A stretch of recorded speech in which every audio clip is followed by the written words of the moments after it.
Junior NTR చాలా కాలంగా TDP కార్యక్రమాలకు దూరంగా ఉన్నాడు అన్నది తెలిసిందే.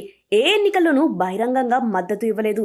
చంద్రబాబు అరెస్ట్ అయిన సమయంలో కూడా జైలుకు వెళ్లకపోవడం, కనీసం సోషల్ మీడియా ద్వారా సపోర్ట్ చేయకపోవడం పార్టీ వర్గాల్లో పెద్ద చర్చగా మారింది. దీంతో టీడీపీ కార్యకర్తలు, ఎమ్మెల్యేలు, ఎంపీలు ఎన్టీఆర్పై అసహనం వ్యక్తం చేస్తున్నారు. అయితే కూటమి ప్రభుత్వం ఎన్టీఆర్ సినిమాలపై ఎలాంటి కక్ష సాధింపులు చేయలేదు.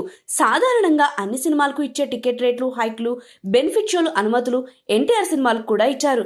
గత సంవత్సరం విడుదలైన దేవరాకి కూడా ఇచ్చారు. ఈ ఏడాది విడుదలైన వార్ 2కి కూడా అనుమతులు ఇచ్చారు. కానీ స్థానికంగా మాత్రం ఇబ్బందులు సృష్టించే ప్రయత్నం జరుగుతోందని తాజా ఆడియో బయటపడింది.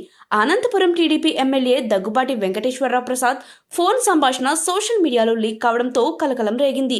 ఇందులో ఆయన ఎన్టీఆర్ పై అసభ్య పదజాలంతో వ్యాఖ్యలు చేస్తూ, ప్రభుత్వం అనుమతులు ఇచ్చినా నేను అడ్డుకుంటా, లోకేష్ ఏమైనా పెద్ద మాటలు మాట్లాడతాడా అంటూ విపరీతంగా తిట్టాడు.